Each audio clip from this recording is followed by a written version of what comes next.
Botany part 2 BSc third final year प्रश्न 11 विशिष्ट प्रकार के गुणसूत्रों की संरचना एवं कार्यों पर एक लेख लिख।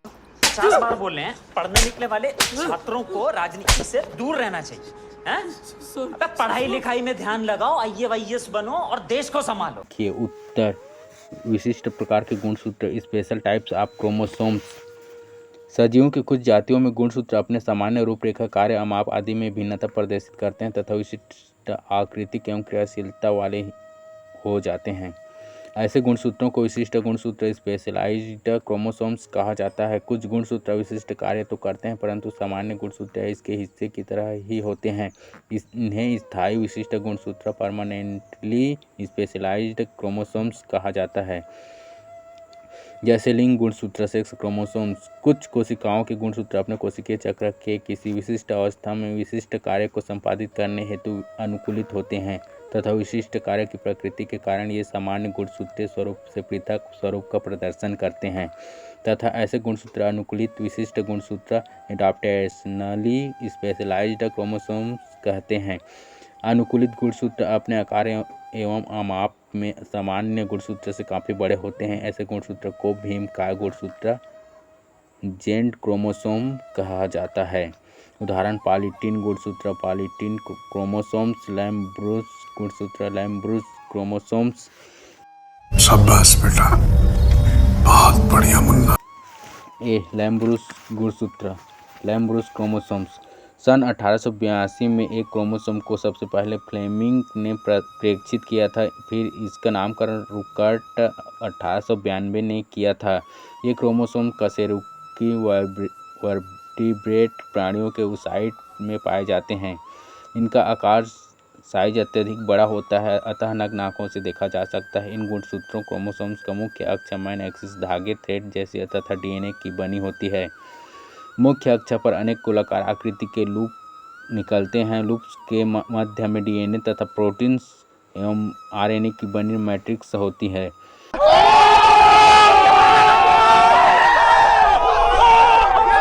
प्रथम अर्धसूत्री विभाजन मियोसिस फर्स्ट के प्रोफेज के डिप्लोटिन अवस्था में ये क्रोमोसोम स्पष्ट तथा लंबे दिखाई देते हैं और लंबाई 1000 म्यू तक होती है। इस अवस्था में लैम्ब्रूस क्रोमोसोम की हेट्रोक्रोमैटिक केंद्रीय अक्षा दिखाई देती है। इस अक्षा पर अनेक जोड़ों में लूप्स विन्यस्त होते हैं। प्रत्येक ऐसी लूप की लंबाई लगभग 10 से 15 म्यू तक होती है। लूप अक्षा इस प्रकार लगे रहते हैं कि ये ब्रूस जैसे दिखाई पड़ते हैं।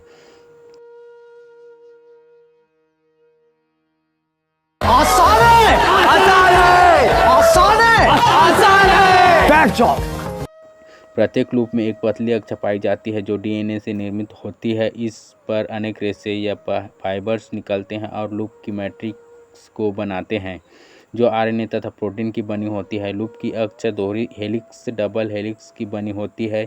ये लचीली तथा क्रियाशील होती है।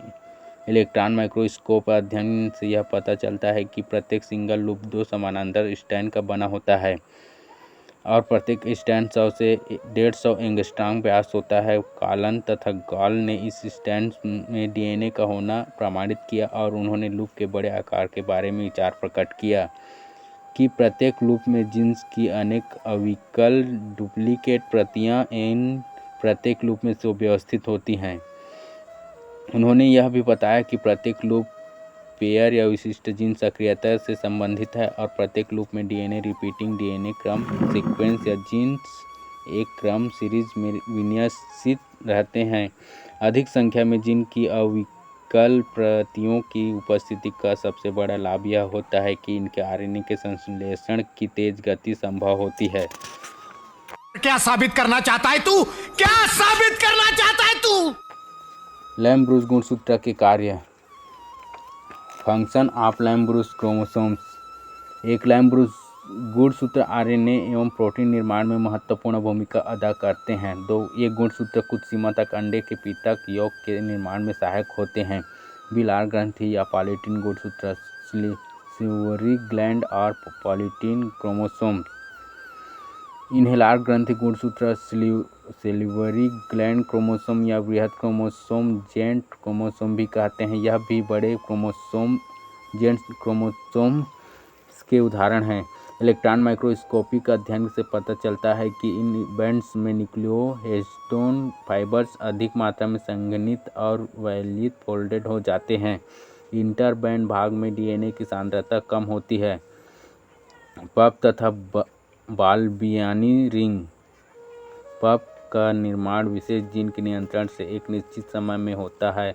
बियरमैन तथा बार 1944 ने पफ की सूक्ष्म रचना का अध्ययन किया और बताया कि पफ उस रीजन का प्रतिनिधित्व करता है जहां शक्ति से कुंडलित टाइटली कॉइल्डेड क्रोमोसोम फाइबर खुलकर लूप बनाते हैं।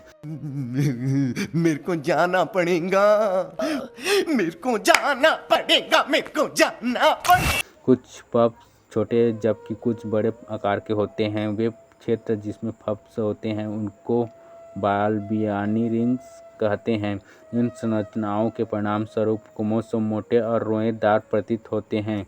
इन पफ्स का मुख्य कार्य क्रोमोसोम की चयापचय क्रियाशीलता को आरंभ करना होता है।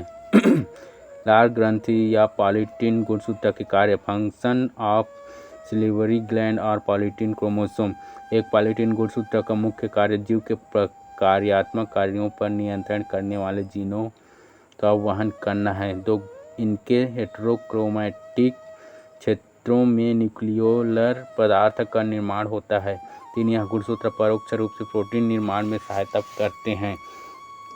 सी लिंग गुणसूत्र सेक्स क्रोमोसोम्स। सर्वप्रथम हेनकिंग 1891 ने देखा कि हेमिप्टेरिस कीटों में स्पर्मेटोजेनेसिस के समय जनन कोशिकाओं में एक विशेष प्रकार की नाभिकीय संरचनाएं देखीं। उन्होंने गहरी अभिरंजित डार्क स्टैंड संरचनाओं को एक्स बॉडी नाम दिया। सन 1902 में मैकक्लंग ने भी टिड्डों में एक्स काय शाबाश बेटा, बहुत बढ़िया मुन्ना प्राप्त किया। उन्होंने बताया कि ये एक्स काय लिंग निर्धारण से संबंधित होते हैं। उन्होंने इसे सहायक गुणसूत्र एक्सेसरी क्रोमोसोम्स या लिंग गुणसूत्र सेक्स क्रोमोसोम नाम दिया। मैकक्लंग के अनुसार ये एक्स गुणसूत्र केवल नर जीव में ही पाए जाते हैं, लेकिन बाद में विल्सन एवं स्टीवेंस 1905 ने बताया कि ये लिंग गुणसूत्र एक्स नर एवं मादा दोनों में ही पाए जाते हैं। इन्होंने बाद में एक अन्य प्रकार के लिंग गुणसूत्र वाई की भी खोज की थी। विल्सन के अनुसार नर ड्रोसोफिला में एक्स एवं वाई गुणसूत्र एक साथ पाए जाते हैं, जबकि मादा में केवल एक्स गुणसूत्र ही पाए जाते हैं। उन्होंने इन्हें लिंग गुणसूत्र नाम दिया। इस प्रकार लिंग गुणसूत्र ऐसे गुणसूत्र हैं जो कि किसी जीव के लिंग निर्धारण के लिए उत्तरदायी होते हैं। उदाहरण एक्स एवं वाई गुणसूत्र। लिंग गुणसूत्र के प्रकार टाइप्स ऑफ सेक्स क्रोमोसोम्स। जोर जोर से बोल के लोगों को स्कीमें बता दे। लिंग गुणसूत्र निम्नलिखित 2 प्रकार के होते हैं। एक अविभाजित प्रकार अनडिफरेंशिएटेड टाइप। प्रारंभिक प्रकार के जीवों प्रिमिटिव ऑर्गेनिज्म या निम्न कोटि के जीवों में एक्स एवं वाई गुणसूत्र नहीं पाए जाते हैं। इनमें लिंग निर्धारक जीन्स ऑटोसोम्स पर ही पाए जाते हैं। भी एक्स एवं एक्स वाई प्रकार X and X Y type ये निम्नलिखित प्रकार के होते हैं। एक एक्स एवं एक्स वाई प्रकार। इसमें मादा समयुग्मकी होमोगेमेटिक एक्स होती है, अतः इनसे केवल एक प्रकार का अंडा एक बनता है, जबकि नर विषम युग्मकी हेटेरोगेमेटिक होते हैं, अतः इनसे 2 प्रकार के स्पर्म 50% एक्स एवं 50% वाई बनते हैं। उदाहरण ड्रोसोफिला व मनुष्य। पुरुषों में एक जोड़ी एक्स वाई एवं स्त्रियों में एक्स गुणसूत्र पाए जाते हैं। कभी कभी लगता है कि आप उन्हीं भगवान हैं। 2 एक्स वाई स्त्री पुरुष एवं एक्स महिला। 2 एक्स वाई पुरुष एवं एक्स महिला प्रकार। इसमें मादा विषम युग्मकी एक्स वाई होती हैं, जबकि नर समयुग्मकी एक्स होते हैं। उदाहरण पक्षी, मछलियाँ एवं तितली। 3 एक्स पुरुष एवं एक्स प्रकार। इसमें मादा समयुग्मकी एक्स होती हैं, जबकि नर में केवल एक लिंग गुणसूत्र एक्स होता है। उदाहरण टिड्डों में। लिंग गुणसूत्रों की संरचना स्ट्रक्चर ऑफ सेक्स क्रोमोसोम। एक मनुष्य में लिंग गुणसूत्र छड़ाकार रॉड शेप्ड होते हैं तथा एक्स गुणसूत्र वाई की अपेक्षा आकार में बड़ा होता है। 2 ड्रोसोफिला में एक्स गुणसूत्र छड़ाकार होता है, जबकि वाई गुणसूत्र हुक के आकार के होते हैं। एक्स गुणसूत्र वाई गुणसूत्र की अपेक्षा आकार में बड़ा होता है। लिंग गुणसूत्रों के कार्य फंक्शन ऑफ सेक्स क्रोमोसोम्स। मौत को छू के टक से वापस आ सकता हूँ। लिंग गुणसूत्र ही लिंग निर्धारण की इकाई होती है, अतः एक्स एवं वाई गुणसूत्र लिंग निर्धारण में महत्वपूर्ण भूमिका निभाते हैं, क्योंकि लिंग निर्धारक कारक केवल लिंग गुणसूत्रों एक्स एवं वाई पर ही पाए जाते हैं। ये देना।